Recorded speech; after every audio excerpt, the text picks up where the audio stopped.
Good morning, everyone. I want to do a quick video and go over a few of our off-grid systems that make our life easier here. One is definitely fencing that helps keep animals and critters out of the garden. That's top priority for off-grid living and homesteading. Mainly homesteading is having the proper fencing to contain your animals and build your infrastructure so that you're not working harder but smarter. And we're working on that. We're learning some hard lessons, but we are working on that. One of the things I can tell you that has been an absolute blessing is our instant hot water heater. Without this, dishes would be harder, showers would be super hard because then we'd have to heat up a lot of water to do showers. And this is plumbed into my kitchen sink and our indoor shower. At some point, we may rebuild an outdoor shower. If we do, then we will plumb this into that as well. And the operation is super simple. You have, oops, I'm gonna lose my balance here. You have an in pipe for cold water and an in pipe or hose. That black hose is for that little propane tank. That little propane tank lasts us roughly 3 months of showers and doing dishes. That is a bargain, guys. We get these refilled for like $17. So every 3 months, $17 does this one. And we have the exact same one on my cook stove, because I have a small 24-inch cook stove that's designed for park models, RVs, and a small efficiency apartments. And that is definitely one of the items that I cherish here on this homestead is my little cook stove. But you have an inlet for cold water. It mixes it up here. So you have to kind of tweak this till you get it right. And then you have your hot water that's plumbed to the inside. We are not plumbers, guys, so we have figured this out totally on our own. And so far, so good. It is working. One of the other things is having power where we need it. This is a 12-volt power system that powers our water pump for things like moving water to the washing machine and moving water to our water totes from our rain barrel catch. At some point, this is all going to happen by itself through our rain gutter system. Now let me take you out back here. Rain catchment can be so simple and so many people complicate it. Our system is super simple. We have our gutters under our roof line. We have one downspout into one rain barrel on the back side. And this keeps up quite well with most of our rains. And from here, this barrel fills up. And we want this full at all times because we fill animal water buckets from this faucet here. And then we have an overflow right up there, which we can control with a valve. So we can have it open or closed. Most of the time it's open. And it goes to water barrels on the ground that when this is full, it overflows and we can move this from barrel to barrel to barrel to barrel as we get rain. Long-term picture, this will overflow into a big water tank, which will probably end up sitting here on this corner.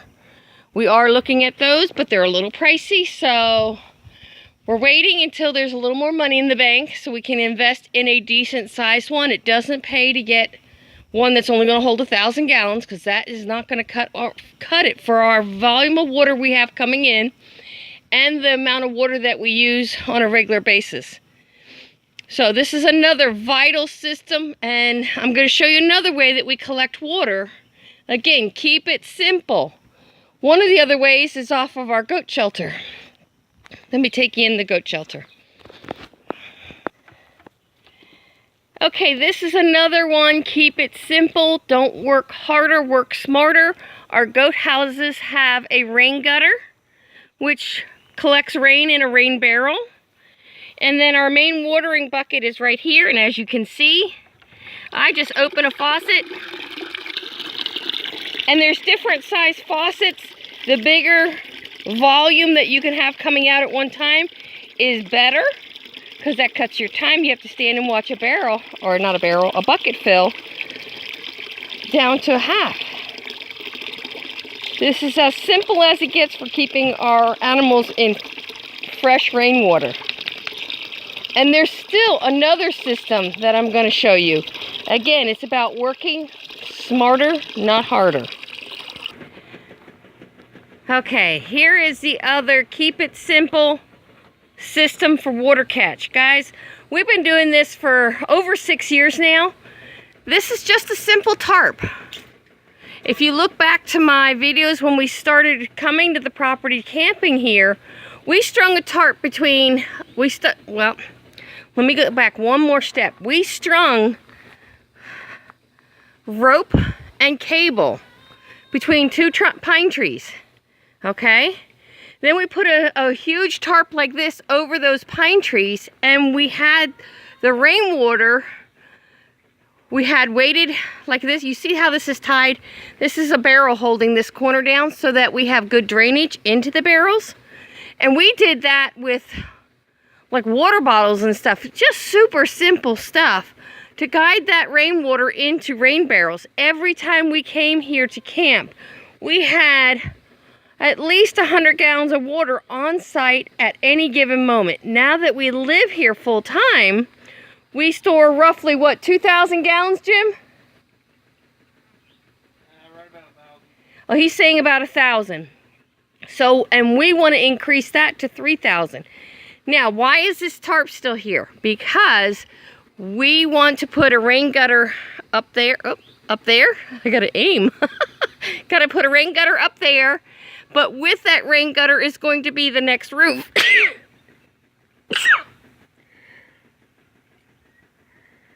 Will be the next roof line for our porch. And our porch roof is going to be high, but with a slight angle, just so that water runs off and into rain gutters. And then those rain gutters will feed into some type of rain catch system. Now, these barrels do not have spigots on them, or faucets, whatever you want to call it, because they are just a catch system. From here, we have a pump. We just drop in. In fact, I can show you that system. I'm doing laundry today, so I am actually using these rain barrels here to fill my washer. And it's super simple. We keep screens on everything, which helps keep debris and mosquitoes out. But then we just drop this simple pump in to move water to wherever we need it. If we need to top off our main tote that we use for the house water, then we just gotta pump the water there. This system will totally change when this porch is done. So that is one of our gotta get done systems. Alright, the next system that makes our life easier here on the homestead, off-grid on the homestead, will be some heating and cooking things. Okay guys, we are in the cabin, and what you're looking at now is our only heating system we have for our cabin. Our cabin is 900 square foot, and this is one of our wood stoves. We do own 2 wood stoves. This one's going to go in the place of that one for this winter, and we want to see if this one does a better job than that one did. This one has way too many areas that smoke comes out of it, so I would not recommend this for anything but maybe a garage or a shop where you go out to do projects in the winter. The other thing, and I don't know if you can see it, it is spinning right now. 12-volt ceiling fans. We're in Florida, guys. To run an air conditioning, we can do it as long as the sun is up. We have this one here in the living room, centrally located. And we have one that's right over our bed, which is directly above us here.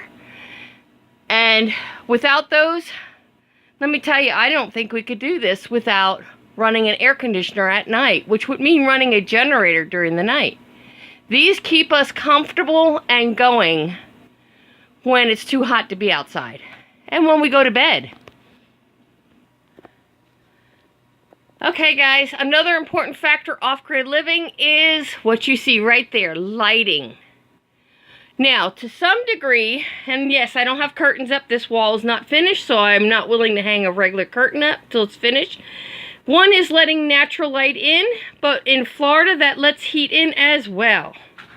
So, our solution to that are lights. We've got these 12-volt lights, and you can buy the light bulbs that will install in just about any light socket, and it pulls from battery power. Our others, let me see if we can find them here, are these little guys right there. These are the chicken coop lights that you can find on Amazon, and we charge them during the day. That red light is telling us that it's charged. When it needs to be charged, it goes green. We hardly ever use them, but they're great. These I was able to take out and hang in a goat shelter as it was getting dark and we were delivering Nala's babies this past kidding season. So that's a great have-to on a homestead. Without these lights, I can tell you it is pitch black in this cabin at night. Okay guys, as you can see, I have one of those 12-volt lights here, and you see what's going on with these lights? I'm running a high-powered washing machine off the solar, and it's causing these electrical lights to flash. But I came to my kitchen to show you my other device that we couldn't live without. This is a small, about 24-inch propane cook stove. These are designed for efficiency apartments, park model type living RVs, and I'm being distracted. Cody's scratching at the door and Jim's scolding him. I have a small oven which will hold a small turkey, so I have plenty of oven space. We have 4 burners, and it works off of propane. So during the summer, this is my main cooking method here off-grid. Without this, I'd have to be out in 90 to 100 degree temperatures and cooking outdoors, which at my age is harder and harder to do. Okay guys, we could not be off-grid without these guys. These are our solar panels. And we have more than enough power coming in per day to get us through all night running a refrigerator, lights, fans. We also have our tablets and our computers turned on and charging during the night. Our cell phones charged during the night. We have plenty of power. The only thing we're going to be changing with our system is right over here. Yep, my garden blocks are still there, guys. You can see, no gardens yet. They're coming. Other projects have just taken its place for now, but the old garden is working just fine this year. This is the area we need to develop and grow. So our goal over the summer is to continue to add 4 batteries at a time, because they are connected in a series of 4.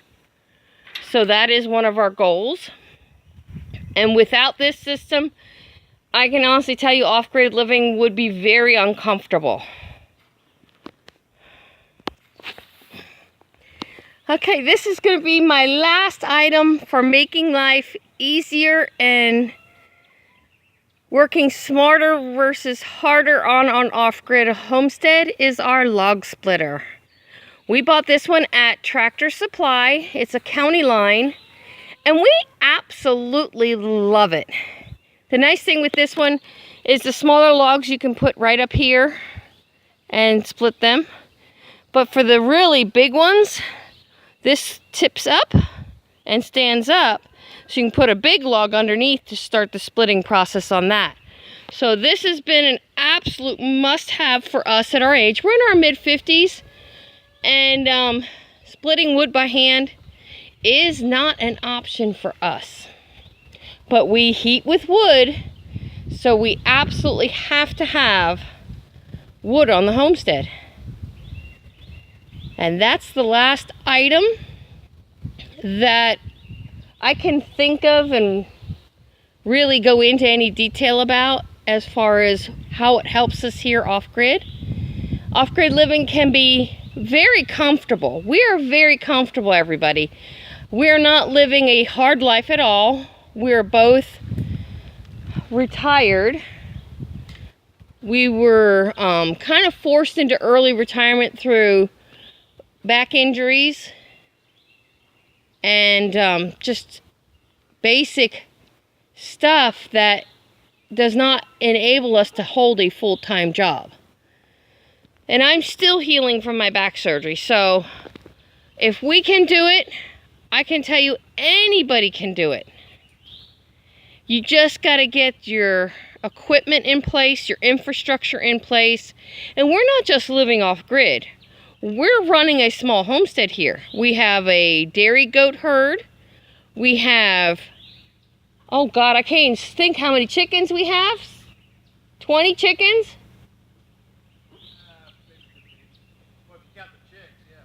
Yeah, we have roughly about 20 chickens in 4 different containment systems, coops and stuff like that.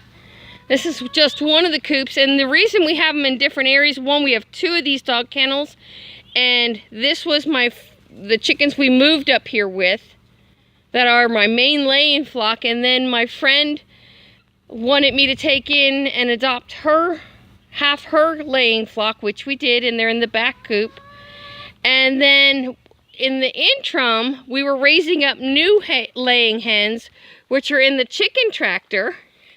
They're helping me keep my food forest contained from regrowth from the woods. So they're actually doing a service for me. But we do get eggs from that coop, we get eggs from this coop, and we get eggs from the back coop. So on average, we are getting 12 eggs a day. And for 2 people, that's way too many. But that's pretty much it for some things to make life easier off-grid. Of course, having the proper shelter, insulation goes a long way. Get your shelter built. Try and get it insulated before you move into it. We did this backwards. And we still have not finished. So it is a process. Unfortunately, we got into homesteading before we completed our shelter, and all our money went to systems like this and that and the goat fences and the goats. So now we're refocusing. We're going to finish a small chicken tractor because we have young chicks we're raising up, and we have invested in meat rabbits, so we're doing our grow out pen for those. And from there we go and we refocus back onto the cabin. At least I hope that's where we're going to head next. But we also need to build a shed. Why a shed?